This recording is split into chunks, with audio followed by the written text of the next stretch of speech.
Hey, how's it going? This is week 10 of me watching and discussing every fall 2023 anime. In this video I will be talking about every episode released between November 27th and December 3rd. I usually watch most of my anime together with my significant other, so in this video I experimented a bit with the idea of bringing her along. I haven't really decided on a clear structure for these videos, so I thought it might be cool to try some different options and see what sticks. So in this video I'll be doing some unscripted discussions with her for a few of the shows that we're watching together this season. Anyway, I had a total of 10 episodes to watch this week. The 9th episode of Hikikomari is delayed until next week, so I had one episode less as a result. So let's get to it.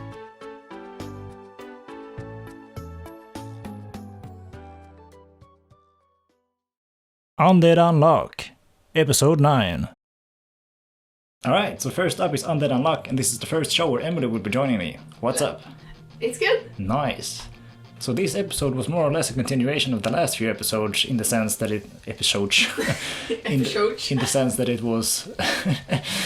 in the sense that it was very action heavy, like a lot of fighting, a lot of battles going on, which is cool in its own right. I'm sure a lot of people will appreciate this, but I was much more appreciative of the character focused story we had at the start, where it was like focused on the interactions between the two main characters, because I thought they had a really cool dynamic going on. They were really fun and unique characters, in my opinion. And like this may be like a personal preference, but I feel like I'm not really for the whole dragging fights out for like many episodes. Yeah, I mean it's an interesting thing to say, because it's very common for anime, or it depends on what you're watching, I guess. I mean, if you're watching character-focused slice of life shows, obviously this isn't a very typical thing. But if you're watching more mainstream action-oriented shows, this is obviously very, very common. Yeah, and like it looks cool and all, but many times it just feels dragged out. Yeah, I agree, but I mean, I wonder if this is what the audience wants, and that I'm in the minority for not really being as interested. But just as you say, I also can have a tendency to like just doze off and zone out, because I stop caring eventually.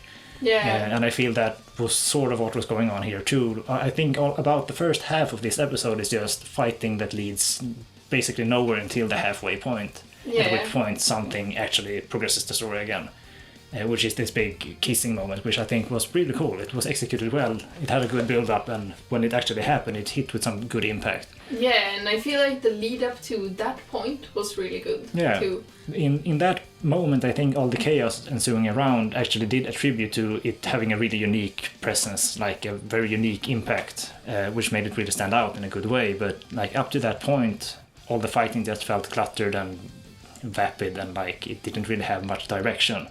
You could probably cut out 8 minutes of this fight and the build-up would still be just as effective, maybe even more. At least in my opinion. This will obviously depend a lot on who is watching and what they are after in a show. Yeah, of course, but I also agree on that point. It felt like it was so much going on, and kind of in a way where it's like, what the hell is going on? I mean, it's a very ambitious premise, I guess, since it was like 10 people fighting one guy all at once, or 9, I guess, 8?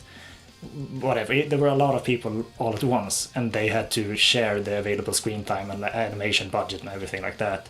So it was probably difficult to avoid it becoming a cluttered experience, but at the same time, if that was the case, they should have reconsidered the choice to even do this. Yeah, and I feel like maybe everyone doesn't need equal amount of screen time, since like most of them I don't even know we don't really about. have much experience with any of them, so it's difficult as a viewer to care about any of them at this point, except for the 2 main characters, I guess. Maybe this Shen guy too, I guess. Maybe. I kind of like the guy floating on balls. Yeah, because I mean, sure. Angry. It's fun with angry people, I suppose. But yeah, it was funny that the main girl's boobs was basically the weapon to end everything. Isn't that always the case? The ultimate key. Very nice, good energy. But I thought this kissing scene was really good. It was strong, and I think the payoff on how this was handled overall was really strong. Yeah. It had a good emotional impact. But yeah. And it felt very like fitting to these two characters. Yeah, exactly. It felt like we were back to what the show started out being about. Yeah. This like weird romance, because like in a sense this started out as being just like a romantic comedy, Yeah. which at the side of being an action show, which is interesting because I'm much more interested in the romantic comedy part than I am in the action. This just gets in the way of what I think the show really does well. Yeah. Which is just the crazy, very fun character interactions between these two people. Exactly. But this will obviously differ a lot between different Of viewers, course. but that's just me. But it felt nice to have like this big fight end in this kind of moment that Yeah, we kind know of they going end back to things the roots or what the show started out being about. I yeah, guess. and with Yes, everyone that. just looking at them like, what the hell are you guys doing Yeah, it right was now? cute. It was fun. I liked it. And the way Fuku just goes totally red after this is just really fucking cute too. I think Yeah. that's had a really good expression. Really funny. Charming girl. But yeah, anyway, everything wraps up with a big fucking meteor shower, which was also really hype, which was like a throwback to the first episode where they had this like first smooch thing when his Yeah. head was cut off and the fucking meteorite hit the building, which I thought was really fucking cool because it was cool not in the sense that it was this hype dramatic action scene, but more so that it was this crazy encounter that happened because two people were just talking or like interacting Yeah. with each other because of these weird powers they yes. had. So these kind of moments where it's like, yeah, they kissed and a fucking meteorite hit the building, I think that's awesome. That's super Yeah. funny. But like when it's that 10-minute fight scene that leads nowhere, that's not really as interesting, even though it No. looks really cool. But the way this meteor shower or whatever just completely rained down and destroyed this town felt like a revisit to that kind of tone, and I really liked it. Yeah, I feel maybe that's the thing, because now, like, Andy wasn't Andy, Yeah. which makes, like, it feels like the whole dynamic shifted. Yeah, it's a bit. really weird because basically half of our main cast was gone out of the show Yeah. and replaced with just this generic husk of a character, which basically had no personality at all. Yes, and a lot of, like, characters we barely know about. Yeah, I mean, maybe these people also do have like decent depth or whatever, but the show hasn't given us a chance to learn about No. it yet. So it's difficult to really feel invested when Yeah, maybe one or two characters at best, if you include Shen, actually mean anything to me as a viewer. yeah, exactly. But yeah, whatever. Maybe, I mean, to some people, maybe just having flashy action scenes is enough. I don't know. I'm not that no, person, so maybe. who knows? Whatever, man. To each their own, I guess. But anyway, when the fight wraps up and we get this hospital scene, I guess, I thought this was also handled really well. It was touching and felt, again, like we were finally back to these two people just being cute together and Yeah. talking. And Being I think weird together. yeah, and I think their dialogues are written well, and I think their voice actors really make their lines shine a lot. It feels natural, believable, and just really charming and endearing. Yeah. So it was nice to just get a pretty long scene with just these two people again. Yeah, and I also like the fact that they make Andy read the manga series that she has been obsessed with Yeah, since the beginning. that's really cute that he cares enough to actually go out of his way to do that when he didn't have anything better to do. Yeah, It was a really cute moment just to get to see a bit more of like her perspective on things. And the fact that he didn't even mind it, like he thought it was totally fine, shoujo manga. That was cool. Cool that he has such an open mind and isn't just this cool badass guy who's too good for that stuff. He's actually he's fine. yeah. It's not a big deal. And then he can go back to his usual, like, wasn't that cool? Yeah. Yeah, I liked it. It's fun to just get to see these characters do stuff, and I hope we'll get to continue seeing these characters do stuff and not like having them overwritten by some other boring asshole. But I suppose we'll find out. It seems like this part of the show is wrapping up now and we'll be starting something else next episode, so I'm cautiously optimistic to see where things go. Yeah, I hope we're going towards more of the character focus. Yeah, same here. I guess we'll just find out.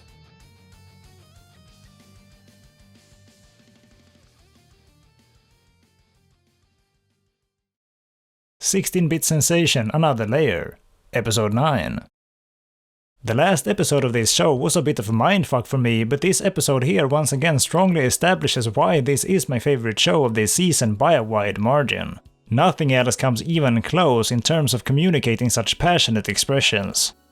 This episode starts off with a roundup of a bunch of statistics pertaining to the development of this new game that our crew has been making, and this was an effective means of setting the tone for the rest of the episode and giving me as a viewer some insight into what the team has been going through.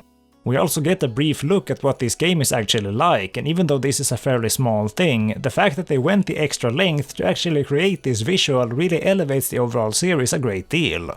We get some really moving dialogue among our characters as they bask in the fruits of their labor and reflect over their position in the industry.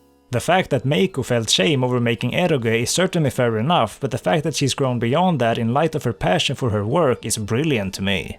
Konoha's conversation with Mamoru went even harder and really struck a powerful chord. When Mamoru mentioned that Konoha is the kind of person who makes her dreams come true by her own force of will, I started wishing I had someone similar in my life. Mamoru is a cynical and comparatively emotionless person who doesn't take the same kind of initiatives but was dragged into a wild adventure due to Konoha's crazy passion. That seems like quite the dream. To have someone else forcefully drag out your talents for you and allow you to take part in something really cool and special. Overall, this whole conversation also feels incredibly natural and tasteful, and I think it nailed all of the important notes to make this resonate emotionally with the right audience, like myself. I also want to mention that the music in this show demonstrates a great understanding for what tone it should be going for. A lot of tracks feel very reminiscent of something you'd hear in a visual novel, while others evoke memories of old anime shows, all while portraying a wide spectrum of emotions through the most fitting characteristics in terms of the instruments and sound.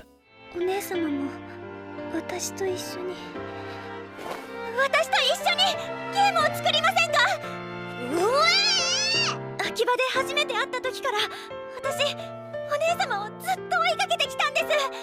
お姉様と一緒にゲームを作れたら Anyway, towards the end of the episode, Konoha gets sent back again. But shit is completely different now and they're tearing down the Radio Kaiken building for some reason. Oh no. This episode was brilliant in my opinion. A wonderful payoff to the build-up that has been going on for the past few episodes. It looks like something wild is going down in the next one, and I'm excited to see where things go.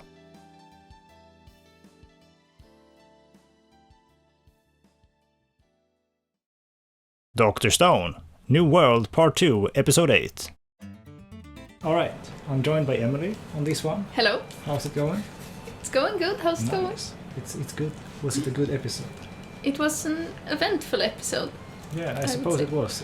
We've finally gotten some conclusions to a lot of the drama that has been going on for a lot of episodes now, but I feel I wouldn't be the least bit surprised if they would just once again undo everything that happened like at the start of the next episode, because it's happened so many times this season that something big dramatic has happened and then at the start of the next episode they just undo it and change their minds. Like, I don't know if they needed to drag this season out to last a certain length, or if they just couldn't decide when to do certain things, but like a few episodes ago when this doofus gunman first got the weapon, I mean, we were basically already here. Yeah. But it just didn't materialize because he just hung around and allowed the weapon to get taken again. And I guess that felt like in character for him, but not really, not that much. Like how you would have to be astronomically stupid to just. Isn't that his whole point? I still think it was too out of line. It was just silly. It was like difficult to take seriously for me at least. But to each their own, I suppose. I would agree that if anyone was gonna do it, it would have to be him. But like, I mean, it was like a frustrating. I kind of feel like everyone should have expected him to do something messed up and kept an eye on him. Yeah, maybe. I don't know. Whatever. The point being that I wouldn't be surprised if some weird unprecedented event would happen next episode, which would like bring Ibara back and we're back where we started. Yeah, someone would stumble with a bottle of I think fluid. since we're reaching the end of the season, this has to be where we start wrapping things up, I'd assume. So probably this is actually gonna last this time, I would have to imagine. Yeah, and it feels like it's about time we get all those characters back that has been gone for a while. What characters? Like Ginro. But he's been here for a few episodes now. He's been petrified. No, he's been doing stuff. No. He was in He's almost dead. Oh, Ginro. you mean, right. You're the guy on the top of the house. Yes. Oh, right. The stupid brother. Oh, yeah, right. And Kohaku is gone too. Yes, That's a shame. exactly. That's a big bummer, actually. That's a big bummer. And it should be time to Yeah, pull I them think back. there's like 3 episodes left now, I think. This was episode 8. Right. And there's 11 episodes. So, yeah, I think there's 3 more. So we're probably going to be moving on away from this island arc at some point. Anyway, as for what actually happened in the episode, I mentioned in the last video that I was expecting them to have some well thought out solution for how Senku managed to avoid this petrification, and I do think the solution they had was mostly decent, but you mentioned a good thing that kind of ruined it all for me. Yes, I thought that, like, why not just put someone behind him to throw the revival fluid instead of him throwing it at himself. Yeah, I thought it was weird because the fact that the entire plan hinged on Senku's throwing ability was kind of wild, because Senku isn't really someone who is characteristically athletic. So the fact that the entire thing came down to his ability to throw very accurately up in the air so that it would land on himself after a certain amount of time was kind of convenient, to say the least. And the funny thing is that this shouldn't even have had to happen this way, because if Senku would stand further in front, as you said, and someone of his friends would have been, like, say 10 meters behind him and thrown the fluid when Senku had been petrified. Yes. So he'd throw the fluid after this light thing had passed Senku, but before it passed the guy behind. And at that point, the guy behind would be fucked, but Senku would be fine, because it had already passed him. So the same effect would have been achieved, but with a much more sensible means of doing it. I wonder if they did, consider doing it this way, but chose not to, because this way would be more dramatic.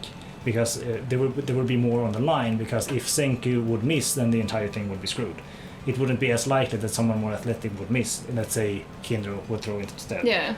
There wouldn't be as much dramatic tension if they would do it this way, even though this would make the most sense. And I feel that this is a recurring theme for the entire series, that they don't always do the thing that makes the most sense. Instead, they do the thing that is more dramatic, which sometimes can get a bit silly because it's really excessive in some parts of the series. But I guess it's fun. Yeah, I feel like some parts are kind of excessive because they kind of need to be to fit Yeah, the of show. course. I think in some cases that's totally fine. Like with a lot of characters have extremely excessive personalities, but this I think works perfectly. But when they do stupid decision for the sake of having an excessively dramatic plot twist or whatever, then that's kind of weird. Yeah, and I feel like it's been a lot more of that, like, this season. Yeah. I think the beginning, everything felt very logical. Even, this has been a thing that has become more of a problem in the later seasons, I feel too, because it was handled much more tastefully and much more in a way that felt that it made sense in the first few seasons. So that's kind of weird. But and I feel like the opposite could have made sense. No. But it's like they're becoming a bit more stupid. Yeah, I don't know. Maybe. Or who knows? I have to assume that they are still following the manga or whatever the source material is. I don't really know if it's a manga or I think it's a manga. Yeah, but I have to assume the manga is going down the same path. So maybe the author had to change the direction of the series to suit a certain kind of audience or something. Maybe. Maybe his publication or something requested that he would change the tone in some kind of way. I don't know. Anything could be the case, but I do feel that the tone was much more even at the start of the series. But whatever, it's not terrible. It's just it raises an eyebrow every now and then. Also, when Senku gets revived, somehow Ibara is right behind him. Like Ibara is there 10 seconds later, even though Ibara must have been at least a kilometer away, since he must have been off the island. Yeah. And Senku did, at least as far as I could tell, he revived immediately. So unless he like fell asleep on the ground for a few minutes, he shouldn't have been that close. No. Because I was going to mention that I thought it was weird that Senku's first destination wasn't to get the petrification weapon before Ibara arrived, but the show later revealed that he did try to get the weapon, but he didn't manage to break it out of this buff guy because Ibara was right behind him, which makes no sense because how did he catch up so fucking fast? But whatever, that's also like a minor convenience contrivance thing that I can live with, but it's just kind of weird. It also feels a bit weird that he's like, okay, I will go get this weapon and high-five everyone, instead of because like reviving other people. Later it is revealed that he must have had at least one more bottle of fluid because he used it to revive Yusuri as he was running from Ibara. So why, if you had the fluid, why not just revive at least one guy right then, there and then? Yeah. Instead you're just slowly high-fiving them as you walk slowly towards the petrification device or whatever. I mean, you would think you would have like some degree of stress to get to safety, do your thing before Ibara arrives, but I guess not. Whatever, man. And also like the sound in the episode of him like high-fiving everyone, for a moment I was a bit worried, like how hard are you hitting them? Are you breaking their arms? I expected them to fall off, like crumble, because it felt like it was really fucking slamming those hands. Yes, but I mean, which wouldn't have made sense with Senku's strength. No, yeah. But whatever, man. It's fine. It was all good. That's a minor detail. That's no problem. I feel like it would be interesting now, since they mentioned the like if you have a part of you in revival fluid that wouldn't be petrified, but it would rot away. I kind of want to see it. I mean, I suppose that's interesting. But I mean, that's also interesting because when the golden-haired guy who got petrified with Kohoku, when he was petrified, it was shown later that only a part of him was petrified. I don't know if I think it's the dress wasn't petrified. Part of the dress. Oh, I thought it was like his lower body wasn't petrified. No, I think it's fine. The okay, dress. I suppose clothing doesn't get petrified. Okay, fine. But sometimes it does. But it's kind of weird. That's kind of weird. Whatever, that's also whatever. It doesn't really matter. Anyway, what else happened in this episode? Right, he's running away here. Yeah, he did mention, though, I thought it was a fun thing, like if you were swimming in revival fluid. Oh yeah, then you'd be fine, but you would be also not fine. Yes. I guess. I will say, I think it's interesting how like violent this villain guy is, because it's really catching me by surprise sometimes, because the show isn't really characteristically violent usually. But this guy can just like kill people and stab people just out of nowhere sometimes, and I feel that it can have like a bit of impact, because in these cases it actually happens when you don't expect it. He doesn't just stand around and talk. Often he does, but in this case when he attacked Senku, he did. It just happened out of nowhere, as you would expect. Yeah, he took a chance when he had the chance. It feels like he actually like he likes to talk, but he can measure when it's. Yeah, but also not really, because when the petrification weapon was thrown at him at the very end, when the bad guy got petrified, Ibara got petrified, instead of throwing it away, he just holds it and talks.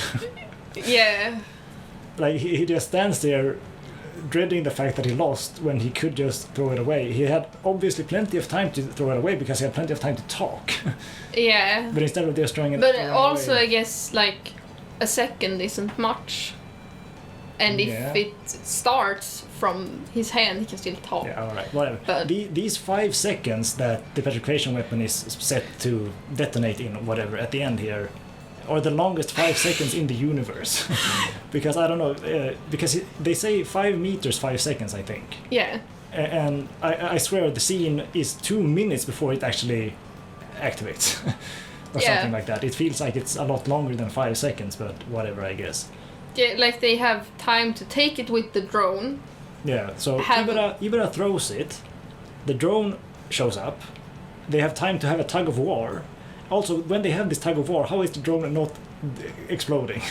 How is the drone taking the damage of both sides, dragging but it all it was made to do that. That was part of the first plan. It was made to do that. Fair enough, I suppose. But anyway, in these 5 seconds, he throws it, the drone catches it, they have a tug of war, and then they throw it at Ibara, and Ibara throws the hat, and then Ryusui runs towards Ibara. Yes. That's a lot in 5 seconds. and puts the earpiece thing on the thing. But fine. But anyway, if we just watch this scene again, why isn't he throwing it away right now? I don't know. Maybe he... He just allows Senki to finish his monologue while he just looks at him. Yeah. Why? Because he's also stupid. No. I guess there. Why because... not just take the earpiece thing off? But I Since mean, he does. What the fuck? If he. Whatever. This is because it's adapted from manga. This is a very common problem when manga gets adapted to anime, because manga doesn't have the same kind of flow of time. No. It doesn't really feel as unnatural or out of place when someone says something at the brink of losing. No. In a manga.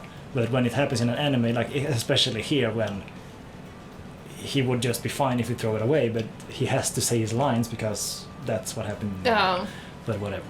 It's weird, but it's fine, I guess. I feel like maybe it would also be like a risk to throw it, because he would have to throw it like 5 meters away from him. But that's not much. Like, that's fine. And he would have plenty of time probably to throw it. make like, okay, he will throw the weapon away and give them time to get to it, so it would risk him losing the weapon. Well, I'd say the risking losing the weapon is much beneficial over risking being petrified. Since probably, that's basically equivalent to death, at least in the mind of this guy. I mean, sometimes he also feels like he has a bit of like hubris, so maybe, but I don't know. I think self-preservation should take priority, I feel. But I feel like he just doesn't get that he's in danger because he thinks nothing can hurt him. I mean, he looks like he's quite aware of the fact that he's in danger. But that's like when Senku starts talking into the thing, when he sees the thing on it. I mean, oh, well, fine, I guess. Whatever, man. Whatever, man. It's fine. But yeah, I think we're finally at the point where the protagonist team has won. And we're gonna see whatever happens with that in the coming episodes. It's been quite a long way here. I mean, a lot of this could have been wrapped up 4 episodes ago, I feel, but... Yeah, and somehow this episode felt like a last episode. Yeah, I kind of agree that the way they like rounded up things, especially here as Senku is walking up the hill and stuff, it really felt like this was maybe the end, or maybe like next episode was gonna be the end, but there's 3 more to go, so I wonder what's gonna happen. Yeah, and I'm also very like, why don't you just unpetrify someone? I don't know, maybe he doesn't have any fluid left. I don't really know what's going on. But doesn't he have the platinum thing, so he can make infant fluid? Maybe he's just taking a moment, just maybe relaxing and taking it all in. And I thought for a moment that he was gonna go like to the spaceship thing for emotional things, but he's not at the spaceship. No, he's just chilling. Yeah. Whatever. This is fine. I can totally understand why he'd like just zone out for a bit and take a breather after everything that's happened. That's not weird, I don't think. But they're probably gonna revive everyone next episode. Yeah. I'm sure. Somehow. I don't know if they have any fluid, but whatever. Anyway, I thought the end to the episode was nice. It was emotional and like it had the right kind of tone. But I still feel like the impact of this entire, like the payoff of all of everything that has led up to this point has been tainted somewhat by the fact that it's been such a back and forth ride. Yeah. Because it feels like this should have been, we should have been at this point already 4 episodes ago, but we weren't because of some really weird contrivances. Yeah. And not just like one. Yeah, exactly. I feel this entire series has been like just one weird contrivance over another that hasn't really made sense.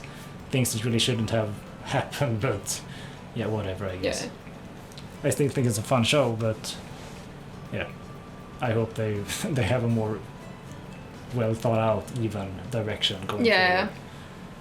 But yeah, cool, good stuff. Mm-hmm. Are you looking forward to the next episode? I am. What the hell? I still like this series. Okay, cool. Well, I guess that's it for now. Ending things is hard. Yeah, it sure is. Whatever. Bye now. Bye.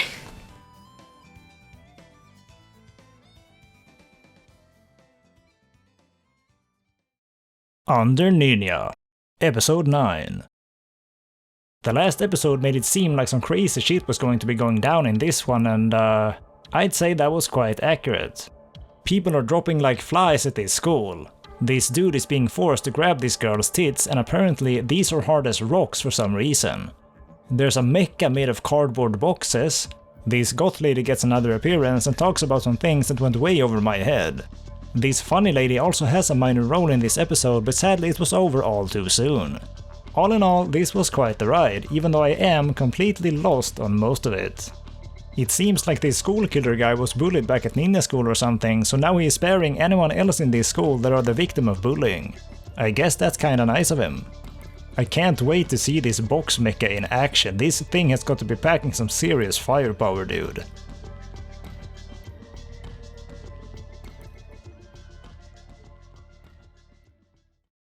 Keikensumi no kimi to keikensero no ore ga otsukiai suru hanashi. Or Kimizero. Episode 9, I think. Yes. Alright, I'm joined by Emily this time as well. Hello. How's it going? Good. Nice. This was another pretty boring episode in my opinion. Why is the main guy even joining this committee? I don't really understand what purpose he has being with the others. It makes no sense at all. I mean, this should be between Runa and Kurose. Yeah. Especially since they've only been dating for a few months. I mean, he shouldn't really be involved in their family affairs at this point, I don't think. It's not even a sure thing that they're gonna last. No, and it also like feels like he's making things worse. Yeah, I mean, even though Runa doesn't realize their background or whatever, the main guy should. And I mean, it's really insensitive that he doesn't stay away for her sake too. I mean, it's just such a fucking clusterfuck of shit. But obviously it's done this way to make the show more dramatic, because the authors just want it to be weird and wacky and oh shit, what's going on now? Like, even though it's totally like cringeworthy, forced and just unnatural bullshit. Yeah, it feels like it's really pushing like unnecessary drama for the sake of it. Yeah, I think it's such a shame, because when the show is just being carefree and lighthearted and just cute, it does it just fine. Yeah. Most of the time, at least. I think it's the last episode was a bit worse in that regard, but the first few episodes were really good in that sense, that the fun, happy moments were just really enjoyable to watch. Yeah. And they were weighed down by a lot of unnecessary drama that didn't accomplish anything else than just having me sigh at my screen. Yeah. But yeah, whatever. Also, who is this new guy? the introduction of this new dude is so out of nowhere and like unnatural and forced, and it just I am very lost on what even happened with this. Yeah, I feel like it's like trying to force him in, because it feels almost like it's trying to foreshadow that, oh, this is the guy who has a history with this other girl. Yeah, sure, but I mean, this is the worst possible way of introducing him in that case. I mean, it makes no sense that they're like hanging out because he helped him sneak out of a cram school. I mean, what the fuck? It's just weird. I don't get it, but whatever, fine. Also, the way the two main girls is trying to drag main guy into deciding on this pamphlet design is so fucking obnoxious. Like, you're basically grown people, just decide for yourselves. Why do you drag this guy? He shouldn't even be there. No. He's just making things unnecessarily dramatic and complicated for no fucking reason. Yeah. I mean, your Runa is the one who wants to be friends with Kurose. Just do it yourself. Why do you need help from some dude you've been dating for a few months? I mean, what the fuck? That also has a history with her. Yeah, but Runa doesn't know that, I don't think. She knows a little bit about it. Okay, fine. Oh, right. Yeah, I haven't really been keeping track. I've basically been falling asleep, but she should know plenty. So whatever. The fact that he's there is just fucking retarded, in my opinion. And also, like, why does it have to be this design or this design? And yeah, I mean, obviously, unless you're like literally pre-teen children who can't give up an inch. I mean, just compromise. Just take some aspects of one design and have some aspects of the other, and then like make something that works, suits both. This isn't always easy, obviously, sometimes either you satisfy one person or you satisfy nobody. But in that case, surely it's better to satisfy nobody. Yeah. Or, well, like, why not make the compromise to print, like, half of one design and half of one design? If they can't decide I suppose maybe there are certain limitations that make that not be possible. But either way, the fact that the girls try to put this burden on the main guy is just so fucking cringe. I mean, it's your burden. Do it yourself. Don't just force it off to someone else. Work it out. He's part of this team thing, so it makes sense in that regard. Yeah, sure, but like the way the show frames it as some sort of he's like the deal breaker, the one who has to decide, and like it's this big dramatic moment just choosing a damn design for some pamphlet. It's not that big of a deal. Yeah, and also like how it puts it out there that it's not just him choosing a design. Everything is like making it more complicated than it should be. Yeah, I don't know. I thought it was a stupid scene that they should have been able to just friend. I mean, Runa's whole goal is to become friends with Kurose. I mean, why didn't you just give up your design for the sake of getting some brownie points with her in that case? I mean, what the fuck does it matter? It's just a pamphlet. Yeah. Why does this matter more than being friends with her? I don't get it. No. Whatever, man. When they're having this relay race later towards the episode and they get this scavenger hunt thing, the fact that the note Runa gets has the someone you like or Sukinahito thing is so goddamn forced and absurd to me. I mean, this would probably never happen in real world because it's such an uncomfortable thing probably to like have made public to bring someone you like. I don't think a school would ever like make that as something that would happen, but no, maybe if like the students are the one making I suppose, but I mean surely it would have to be approved by someone. Otherwise they could just say maybe they could something really inappropriate, like something that couldn't be shown to families or whatever. I think my problem is less the like how unrealistic it is and more like it feels like such a cliche. I also just think it's like forced for the sake of making a vapid cute moment that didn't really hit hard enough because it just didn't feel natural to me. Yeah. But whatever, man, that's fine. But when Kurose comes out and seeing Runa talk to her mom and then being upset about this, I mean, what the fuck? I didn't understand that part at all. Like, I mean, is she just possessive of her own mother? What the fuck is up with that? It's Runa's mother too. Yeah, so what the fuck is the problem? Yeah. Like, is it just like that Kurose feels left out because she's got a good relationship with her mother and doesn't want Runa to also have that? I mean, that's the most childish thing in the world in that case. Yeah. I don't know. Maybe it was the mother did pat Runa on the head. It was a very, very short moment. Whatever, man. Who gives a shit? I mean, what the fuck? You're not 10 years old. No. I don't get it. And then the way the main guy just chases after Kurose and tries to comfort her is just, again, so out of line. Like it should be obvious to anyone that you're just doing more harm than anything else. Why are you the one who goes out of your way to do this? I mean, you're not helping anyone. Yeah. You're just making everything more complicated, and obviously this is in favor of what the staff is probably trying to push the show towards doing because it's more dramatic this way. Yeah. Because, oh no, she likes him, and oh no, you can't be nice to the one you likes, and blah, blah, blah. Also, like, the super miscommunication overhearing thing happening. Oh yeah. Obviously that had to happen too. Yes, of course. Motherfucker. But all in all, not a great episode. No. I still want to like some of the characters, but they're really losing me here, even though I was pretty sold on them at the start of the series. And I mean. And once again, at the end of this episode, the main guy is forced to choose one of these pamphlet designs, and obviously he goes with the one that he thinks is best. Because why wouldn't he? Yeah. It's not a big deal, it doesn't matter.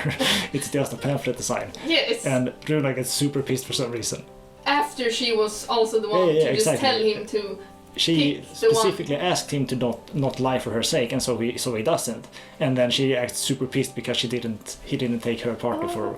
And what the fuck does it even matter? I don't know. I mean, it's not a betrayal. Like, people don't always have the same taste or preferences, and that's fine. I mean, just because he doesn't share your aesthetic preferences, that doesn't mean he doesn't like you or he doesn't take your side or whatever. Like, what the fuck is the problem? It's just drama for the sake of drama, and it doesn't have any, like... I think that summarizes like this show overall, just drama. But not always. It wasn't like that at the start, but like now it really is just drama for the sake of drama, because that's people like drama, I guess. Yes. I mean, the problem is, like, at least for me, a drama can be a double-edged sword, because if it's handled well, it can have a huge impact. It can be awesome. Like, it can make a mundane show be very engaging and engrossing. But if it's done poorly, then it will just be cringe and embarrassing. It will just be awful. It will be worse than a mediocre show, because it will actively make you annoyed, which is what's happening a lot of the time to me here. Yeah. And it's such a shame, because I think the show did have some strength, that it just didn't even bother to try to, like, capitalize on it. Instead, it just threw it all away in favor of some vapid, pointless, poorly thought out, dramatic garbage. Like a stack of tropes. Yeah, I guess. But yeah, whatever, anyway. I think one thing I actually like, we saw more of one of the main guy's friends coming in more, and I feel like I kind of like having them. Yeah, I suppose. There's not so much drama around them, but they're incredibly one-dimensional. I think their dialogue in the last episode was pretty bad. Yeah, but I mean, I guess that's cute. I hope this fat guy can get together with this other girl. I mean, that's good. Good for them, I guess. Hooray! But yeah, all in all, I wasn't very fond of this episode. But whatever. Moving on.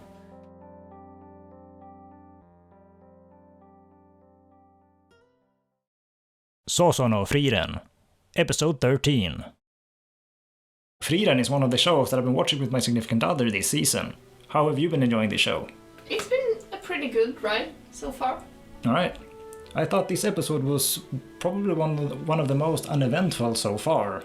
Just about every other episode has had like some big dramatic moment. I mean, the past few have been a bit more calm in that regard, but I still think most of them have had at least one big development. Yeah. I suppose this one also did, since we have a new party member, but most of it was spent just sort of contemplating and chilling around, it felt, which was totally fine by me. I think this tone is perfectly fine too. Yeah, I feel like it's really showing like this show can do all of it.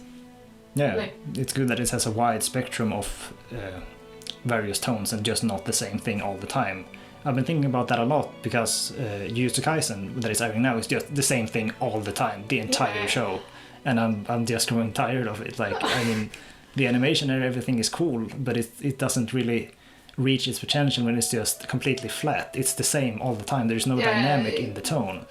It's just action all the time, with nothing in between, and it's like, I mean, it loses its impact after a while. So the fact that this show actually acknowledges the fact and realizes that there is value in having different expressions is very good, in my opinion.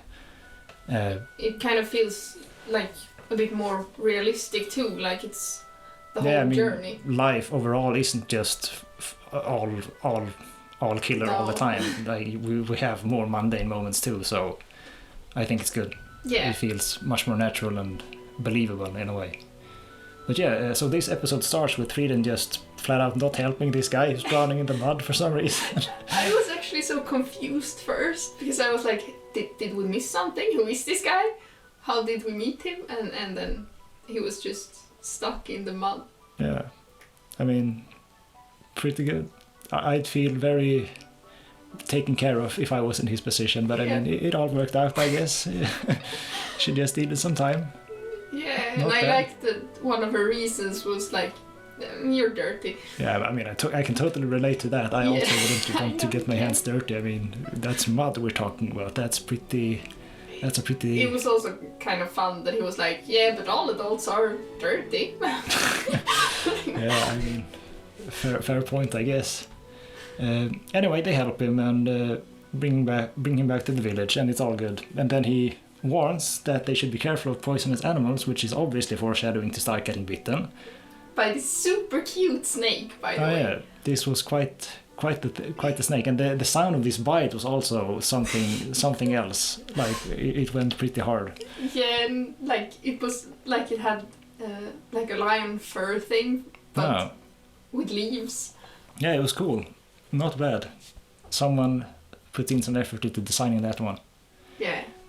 But they also mentioned that maybe Stark can just tough the poison out because Aizen could, and they talk about how we just could take a bunch of poisonous arrows like it was nothing, and we just get to see this brief moment where he's sitting down drinking, I think, and just having 3 arrows in his back. I think it was more arrows, and they did mention that like the poison in the arrows would be able to take down the dragon. Yeah, that guy was quite the unit, clearly. Holy shit. And for some reason, like this priest guy they rescued keeps coming out with these tiny household items, like these miniature-sized things, and I didn't really understand what was the deal was with that, but it was certainly funny. Yeah, like his brother is like, we need to like poverty down. Yeah, something about money problems, or I don't know. I didn't really understand it. But their bathtub was like hand sized. Yeah, especially this scythe thing was like, I mean, you could hold it between your fingers. Yes, it was like a necklace thing. Yeah, it was cool. Maybe you could have like an earring like that. Yeah. Wouldn't that be cool? But yeah, I mean, it seems like this party member is going to, or this dude is going to be a new party member that is going to be with us for at least a while going forward. And I think that's interesting because it's obviously going to change the entire dynamic in a meaningful way if we have a 4th main character with us for now. Yeah. But I will mention that I thought it was kind of weird that a good chunk of the episode is spent on just convincing him to join, which kind of felt like they were dragging things out for no reason. Like we already knew he was going to join because otherwise this wouldn't be happening. Yeah. So it just seemed like a way to drag it. Also, I feel like I wouldn't have been too surprised if this show would have just... Yeah, I was actually wondering as we were watching that this could very well have been one of these cases where this show would have done this obvious trope that would obviously lead to him joining anyway, but then just subvert it at the end because this show doesn't care about that shit. Yeah. But as it is, he did still join. I will say that I do think this was handled much better than most shows do it. Yeah. Like, this is a very common theme in like music shows, for example, where the main characters need to spend like half of the show just getting convinced to start doing the thing that the show is all about, instead of just doing it from the start, and it's so annoying to watch. And especially in those cases, you usually like have all the members, you know that they will be like a thing. Yeah, I mean, the intro will show. because the opening will show them all doing the thing. Yeah. So it's not a matter of if it's gonna happen. You already know these people are gonna get together. But some shows spend 6 or 7 episodes just convincing everyone to just start doing the music things, and it's such an annoying trend or trope or whatever you want to call it. That I've never really understood it. So I probably have some like innate aversion to this way of like presenting characters overall. I think. But it made a lot more sense with this character because he was clearly established as just being this tired old dude who didn't care about this shit.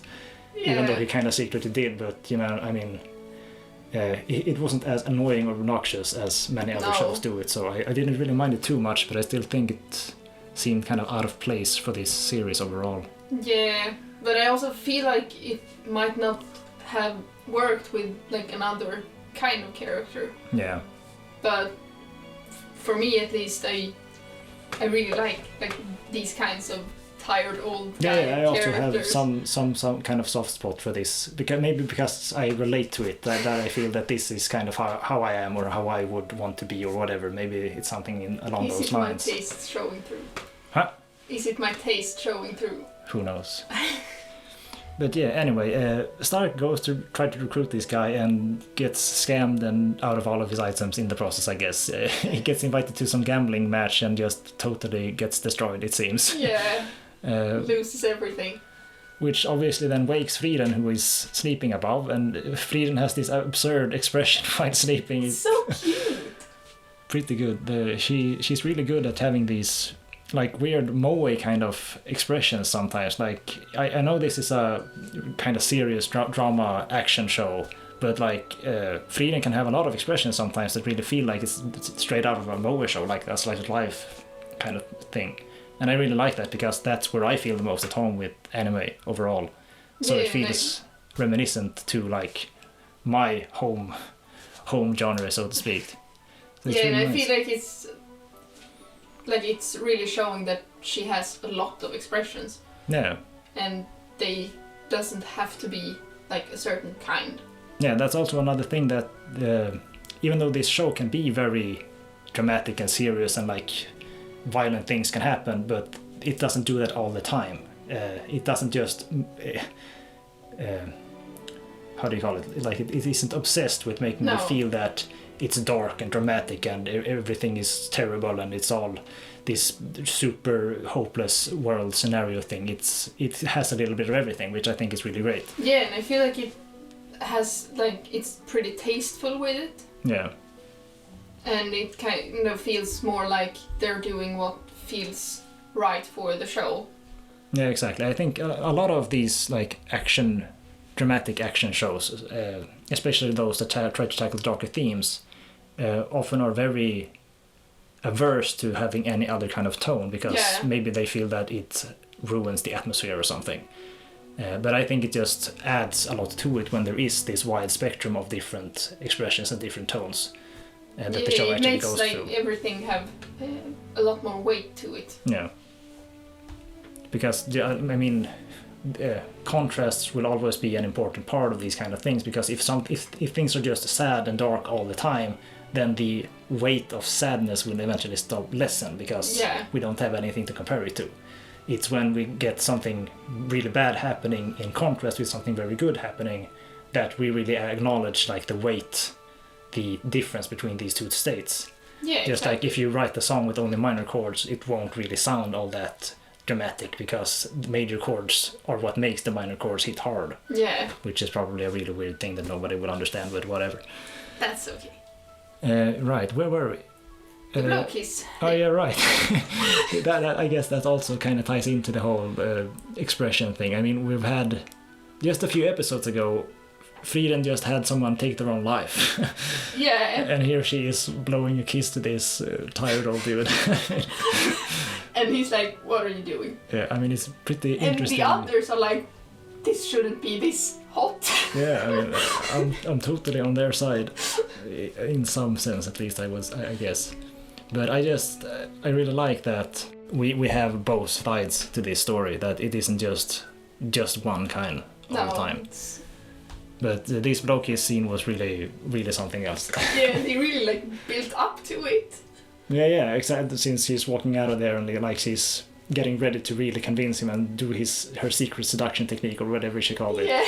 And it's just this relatively tame kind of thing, but like the fact that so much emphasis is placed on it makes it really stand out in a weird way. But, yeah. It was really funny. It was and really you can cool. really see like the heart doesn't even reach halfway exactly. That to him. probably illustrates the fact that he doesn't give a shit, which was also really funny. I mean, he had the best kind of reaction, I'd say. Yeah. So yeah, that was pretty good. This new guy seems pretty fun, and I'm sure he's going to be a pretty good addition to the party overall. It seems like he has his like carefree and just I'm done with everything kind of attitude is pretty good. I really like this kind of character, so I'm sure he's going to be able to add a lot of cool, fun, new things to the dynamic of the group. Yeah, and I like how she's just questioning why he's hated. He's hated? Yeah, because I am bad with names. Who questions what now? Like the new guy. The new guy, is he hated? Yeah! By who? By Frieren. Frieren doesn't like the new guy. No, because he's doing gambling things. So there was a lot of moments when he's like, "What's her deal?" Oh. And I feel like that might be like a fun thing going No, forward. yeah, sure. But I mean, who gives a shit? It's no big deal. And maybe it would be good for Stark to have some. Oh yeah. I'm sure male Stark, support. maybe he will appreciate being not the only male guy in this crazy party with an elf who falls asleep and someone else who just doesn't really understand. He's the mother of the group. Yeah, basically. Good for him. Yeah. I'm sure he's gonna appreciate having some manner of sanity to lean on, I guess. But yeah, it was a fun episode. Yeah, Yeah, it was. I'm really looking forward to seeing more of how this group dynamic changes. It was mentioned that he wasn't gonna be with them for very long. He was gonna be with them for a while, I think he said, halfway somewhere, because he wasn't going all the way to the Tengoku place that the others are going to. He was gonna look for his friend somewhere. Maybe. Kind of felt more like I'm not committing completely, but I will go with you. Yeah, we'll see. But I guess we're gonna have him with us for at least a few episodes, so will be cool to see how this develops and how it works out. Yeah. But yeah. And how they will do with getting money for his alcohol and but I'm sure that's his problem. I mean, are you sure? If he loses all of his stuff, I feel like they could make a thing out of it. I guess. I suppose. But yeah, I guess we'll find out. Yeah. Fun episode. Thanks for talking about episodes with me. Thank you for letting me. Bye.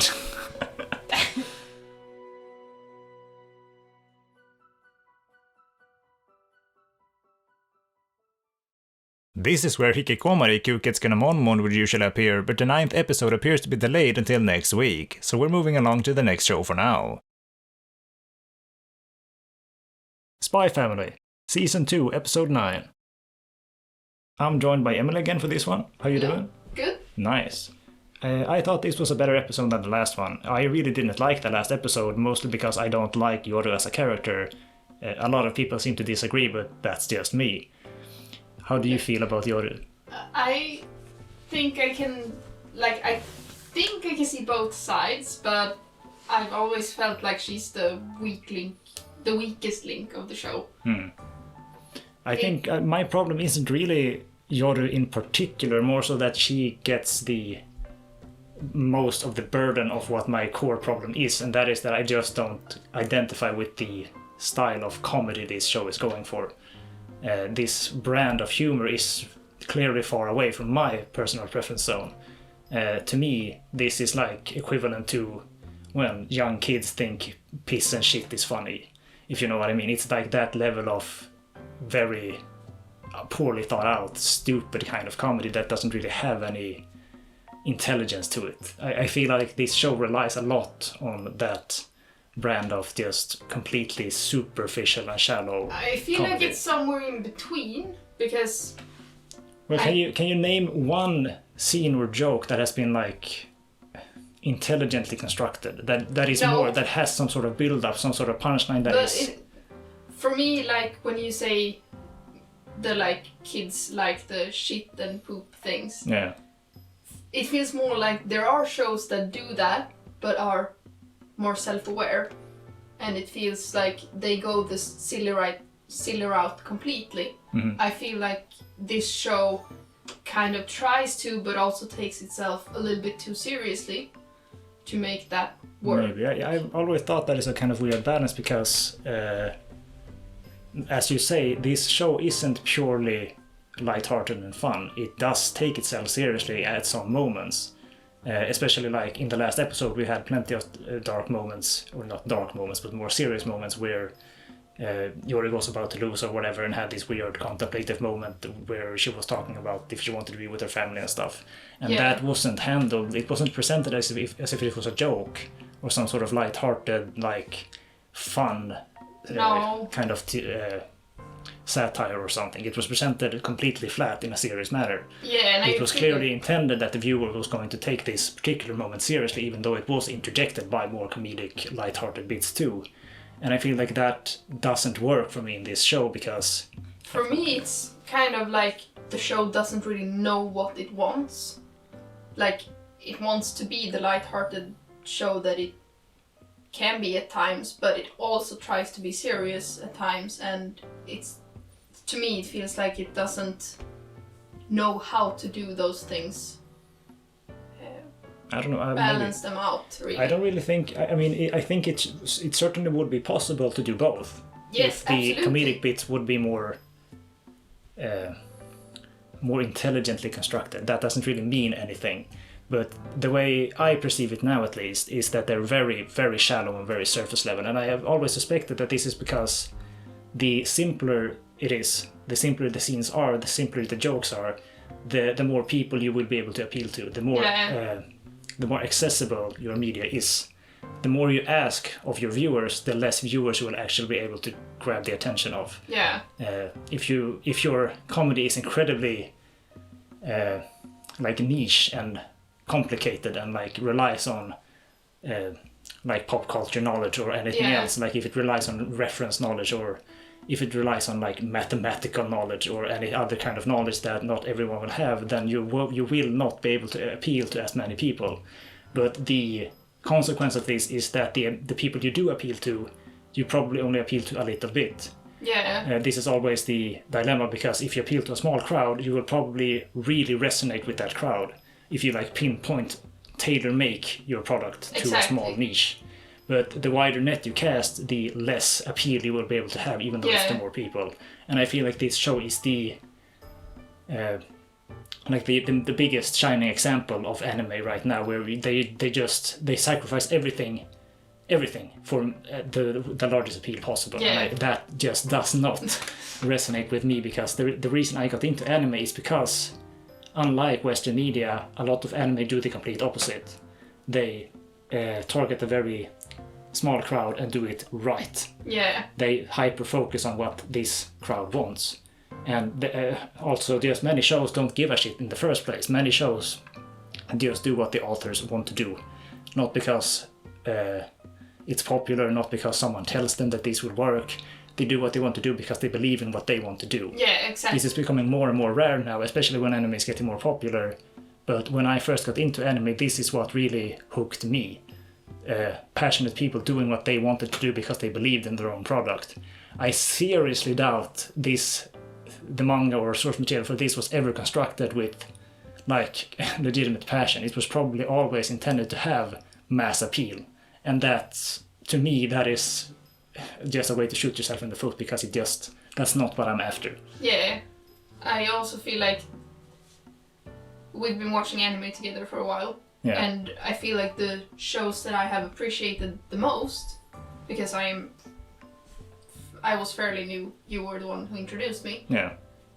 And I feel like the shows that I have enjoyed the most are the ones that actually like, I want to do this specific thing.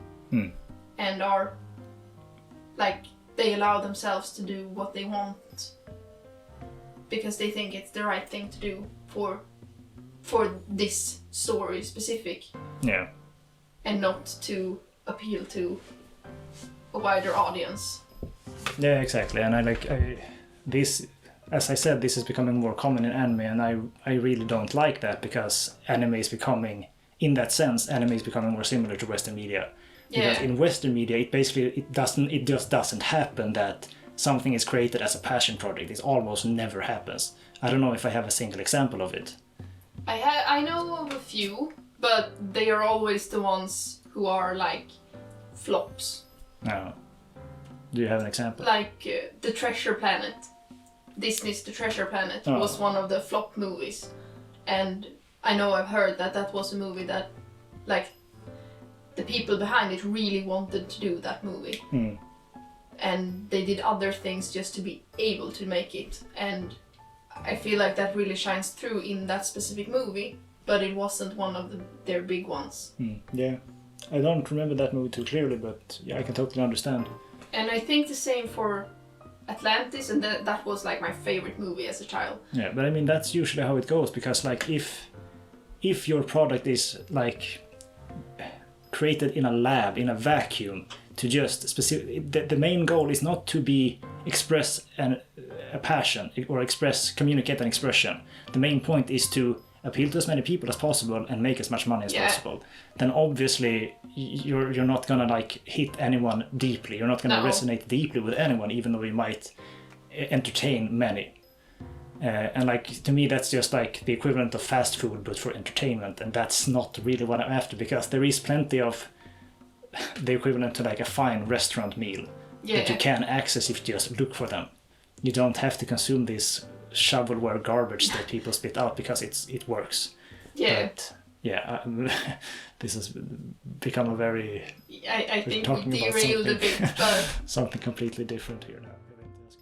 Alright, well that kind of completely derailed, but to get back to the episode of Spy Family, I did enjoy the fact that more focus was given to Lloyd this episode, as I find him to be a much less obnoxious character than Yoru. I absolutely agree.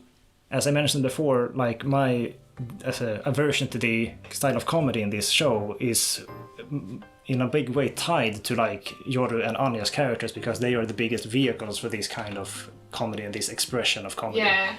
Lloyd's template isn't as affected by it because it wouldn't really fit his character. So obviously I find him to be a more likable character because he doesn't do these things that I find annoying. Yeah, and I like also agree that I feel like I've always like enjoyed the more Lloyd-focused parts of this series as a whole. Yeah, but I mean, I'm sure this is a thing that's gonna depend a lot on like who you are and what you look for in a character and what you enjoy in a show. I mean, a lot of people probably think it's incredibly funny to see Anya and Yoru do things. I'm not one of them, but so it goes. That's fine. Yeah. This Yoru fight scene is also over, it seems, which is a big plus for me since I really didn't have a very good time with it last episode. Yeah, it was about time. I mean, I wouldn't really even say that it was that dragged out for an anime fight, but it was just that it was this long, condensed segment of all of these things that I don't appreciate with this show.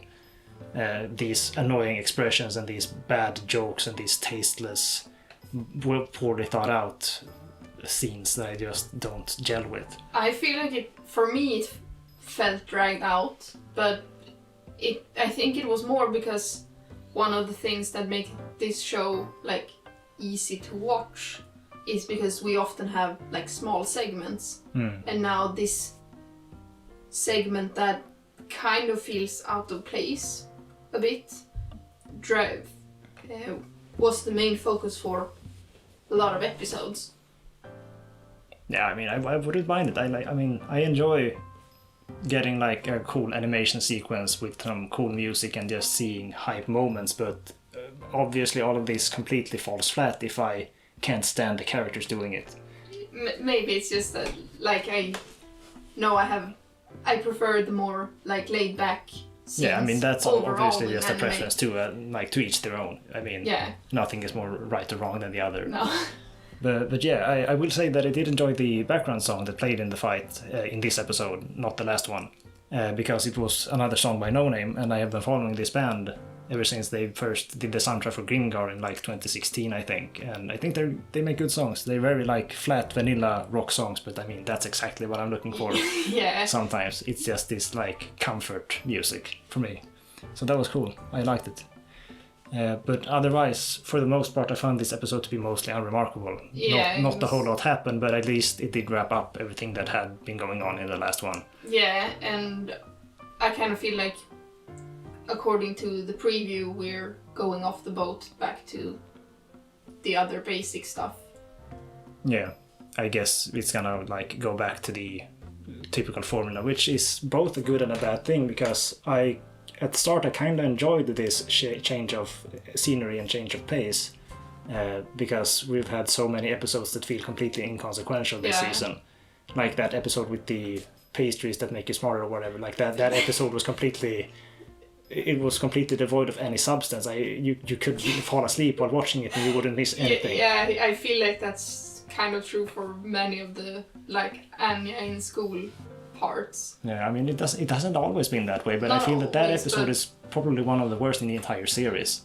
Yeah. Like it's the most egregious, like nothing of value happened. If you skipped this episode, you wouldn't have missed anything. No.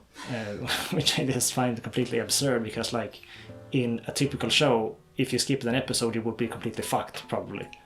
Unless it's like a beach episode, but... Yeah, yes, like it depends on what you're watching, but for many shows, even missing one episode would probably mean you're missing essential context. But yeah, whatever. This episode was fine, I didn't hate it, but like, yeah, it didn't really blow me away either. So yeah. I will say that in the preview it seems like this fucking Yuri guy is coming back, and I hate him. He's the most fucking... He's even more obnoxious than Yoru. Because he's just this completely flat gimmick asshole who just loud and screams. Like, if you think he's funny, why you get kids? Like, family of obnoxious. Yeah, whatever. We'll see what happens, I guess. But yeah, not looking forward to the next one, but it is what it is. No.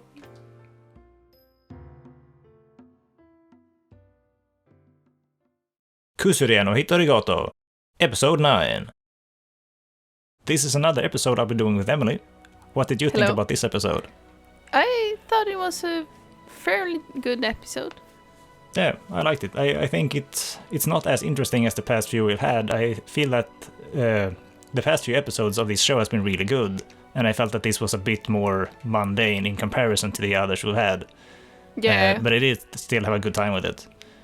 It was good to see like a continuation of this weird misunderstanding that started in the last episode. I thought that scene was really funny, and it was cool to just get to see like the aftermath and see Jinchi just being sad and pouting around. That was kind of nice. Yeah, and also seeing like the little background flashback thing we got there. Flashback? Where they were talking about like, but it must have been hard that he had just like finished. Oh yeah, right. That was job early. That was really, really cute. Really typical. Poor guy. Yeah. Gotta be hard. Yeah. But like I've still been kind of I haven't really understood their like relationship because it seems like Jinchi is like romantically involved with her somehow, but I mean how far apart are they in age? I don't know. I feel like everyone kind of looks to be the same age. I guess because Mao is like, I don't know, how old is she? 16? I don't know. Under 20? Yeah, clearly. That much we know. But also like this guy who's with him all the time is like, oh, it must be good being young. Yeah. I mean, he doesn't look that much older to me than he does. I guess I don't know. I mean, Jinchi could be like 20 maybe. I don't know. Who knows? In that case, I guess they're not really that far apart in age, but he's like twice her size. Yeah. But yeah, whatever. I mean, I'm sure it's fine as long as both parties are on board, I guess. Yeah, I guess. And it's not like he's been making any moves. I'd say not like. Oh well, okay, well not anything super intimate, but like whatever, man, it's cool. Yeah.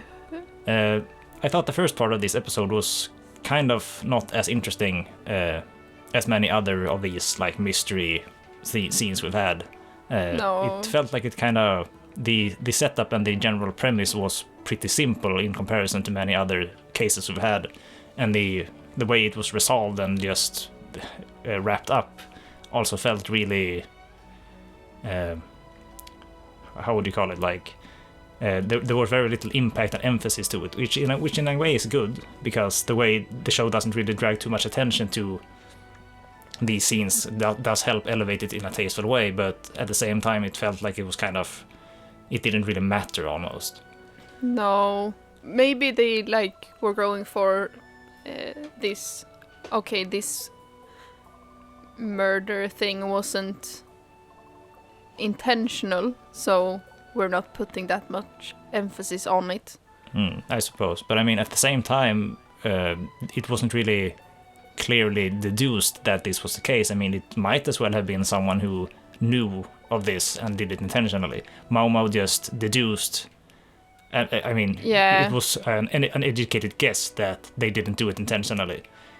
But even though it's many things might point to that being true, it's not necessarily 100% true. It might have been intentional. Yeah. I guess the takeaway for the viewer is that it wasn't, but I mean, her deduction isn't 100% like supported by hard evidence. But I mean, yeah, it was still interesting to just see like more biology related things, that salt is bad and all that. But I mean, most people probably already know that, so it wasn't really this big complicated case, which I guess is fine. I mean, it doesn't always have to be. But in that way, it didn't really feel like it connected as many dots and was like as engaging to see resolved. No, but we did get a few like cute scenes. Yeah, I think the way Mao was super hype about getting booze was just really, really funny. That caught me a bit by surprise, but I mean, yeah, she had a lot of really, really cool expressions, which is something that this show does really well, I think. Just the art style in general and the range of expressions has always been a big strength of this series, I think. Yeah, absolutely. I feel like I was a bit confused because there was also like the part when she like grabs his clothes, I guess. Whose clothes? Jinchi's Purple clothes. Man. Yes, Purple Man. I don't remember that. What? When he told her about this bill about... All right, she really didn't want to miss out on her booze. No. I guess. And like... Somehow I was expecting him to have like a different expression because she did this like typically cute grab someone's clothes to make them I go suppose away. he was surprisingly, he didn't really think too much of it.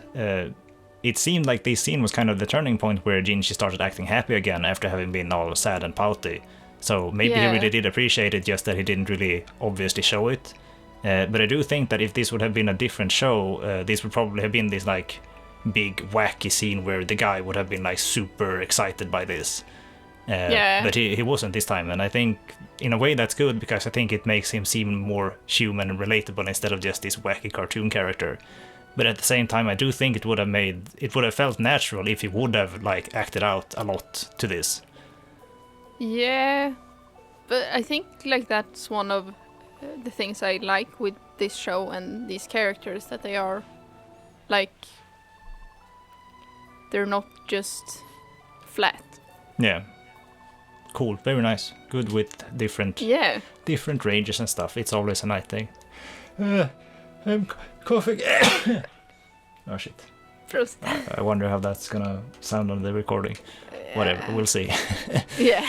Anyway, after this, the second part starts, and it's this suicide lady thing, or possibly murder. The person who fell in the moat.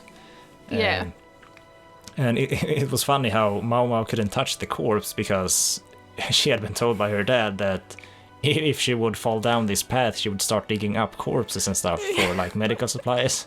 And the fact that this is something she had to be told and like have to refrain from is just this absolutely crazy but really funny kind of circumstance. I thought that was a fun bit of dialogue. And it also feels like very in character for her. Yeah, I mean, in a way, she's like a psychopath, but like a very low-key, mild psychopath. Yeah. But, and I also like the fact that when she kind of told them, they were just like, yeah, we could see that happen. Yeah, it was just a really charming scene just to see everyone being on the same page about how Mao Mao is and just being okay with it. I thought it was cool. Very nice. And the fact that this official doctor guy just hates doing doctor things. I mean, what the fuck? Why are you... How did you end up here?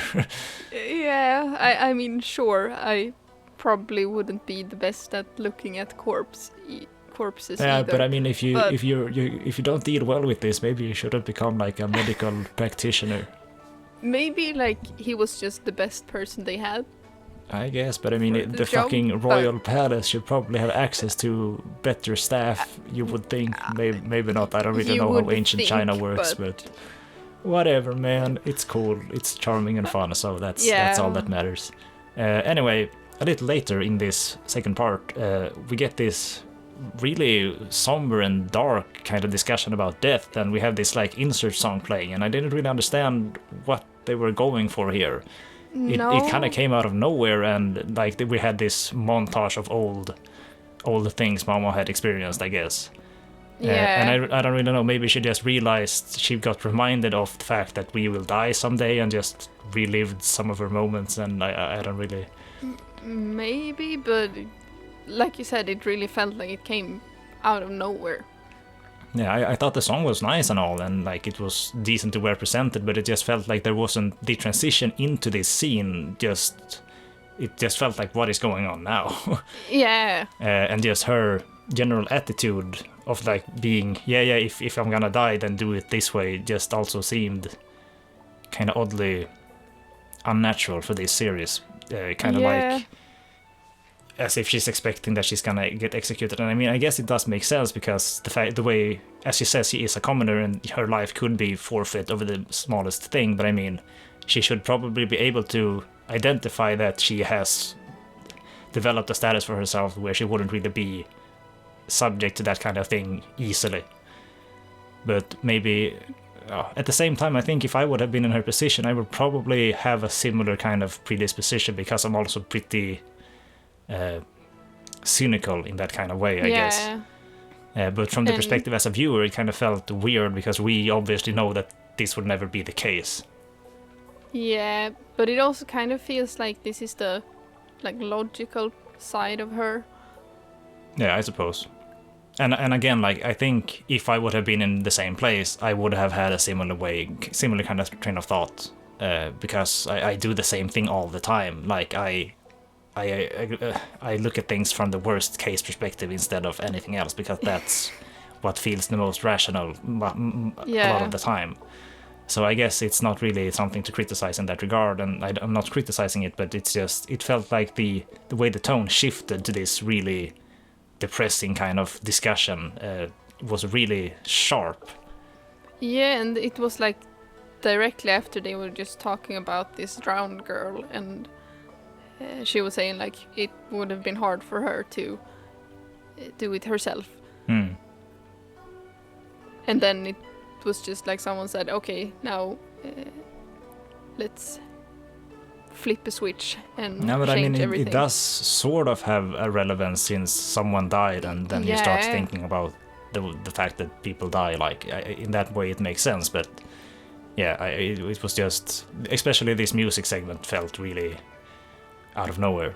Yeah, but, and like just that the music change and like the visual color changes just very quickly also made it feel more out of place, I think, because everything just became red.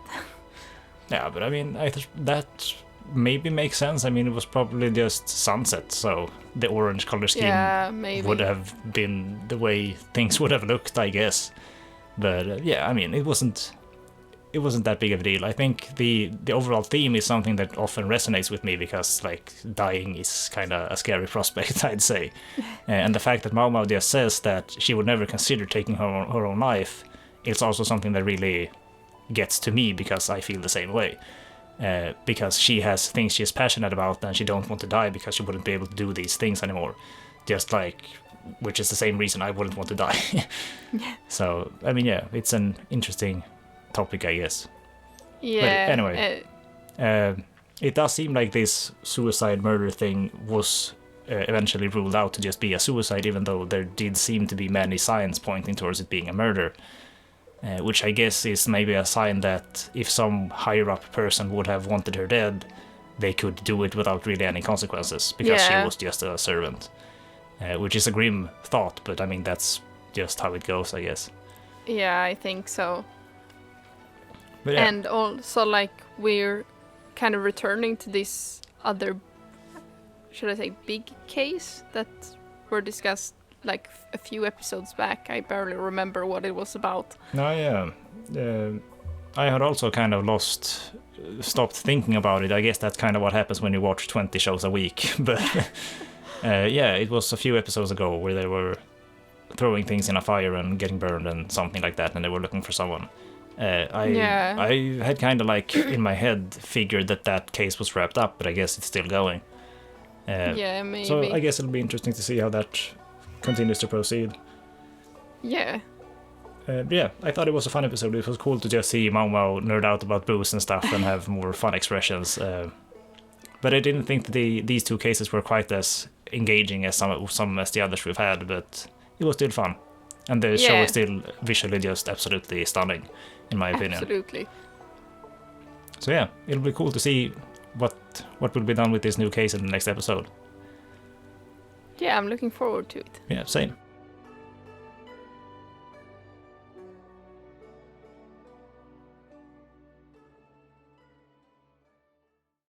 Bokura no Ameiro Protocol, Episode 9. Good lord, this drama between the sister and the main guy is so damn ass, holy hell. I don't know if I even understand what this is meant to accomplish in terms of the overall narrative, but the only thing it is accomplishing for me is pissing me off. She's just this clingy, loud, selfish and overall obnoxious brat. The show almost seems to portray her as if she's romantically attached to her brother, which is just needlessly weird. And this villain guy, or whatever you want to call him, isn't cool or intimidating, he's just downright creepy and unhinged, calling the gaming relationship he wants with the main dude as something deeper than a romantical one. Dude, what the fuck are you saying? Watching these episodes make my brain feel like it is going to pop a vessel somewhere to spare me from the experience by removing my consciousness. But it's just 3 more.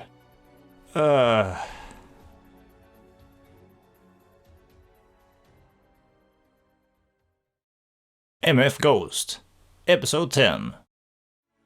I thought this episode was really refreshing after all the intense racing we've had in the past few. This added some much welcome balance to the overall tone for me, and Kanata and Ren has got quite the cute dynamic. There's some really beautiful scenery on display in this episode as they visit some shrines and stuff, and this really makes me wish I had stopped by Kamakura during my last visit to Japan. But I guess this could be a destination to keep in mind for potential future trips. It was cool to see the crew put Kanata's prize money to good use too by upgrading this Toyota. It adds a nice sense of progression in a way, and it will be fun to see how this changes things in the next race. Though I wonder if there will be any more races before this season is over. According to my anime list, there's only 2 more episodes to go, so maybe they're saving that for future seasons. I also thought it was hilarious when Ren complimented Kanata's pronunciation of hydrangea here. This is such a wacky circumstance because Kanata's presence in the show is meant to be that of a native English speaker, but his voice actor very much isn't a native English speaker. So naturally, this pronunciation here isn't really comparable, but the show still treats it as it is, which creates a kind of comedic effect, but probably for all the wrong reasons. Hydrangea です。おお、発音いいね。 Either way, I thought it was cute. I had a great time with this episode. I'm interested to see how they will wrap things up in these last 2 episodes that we have coming.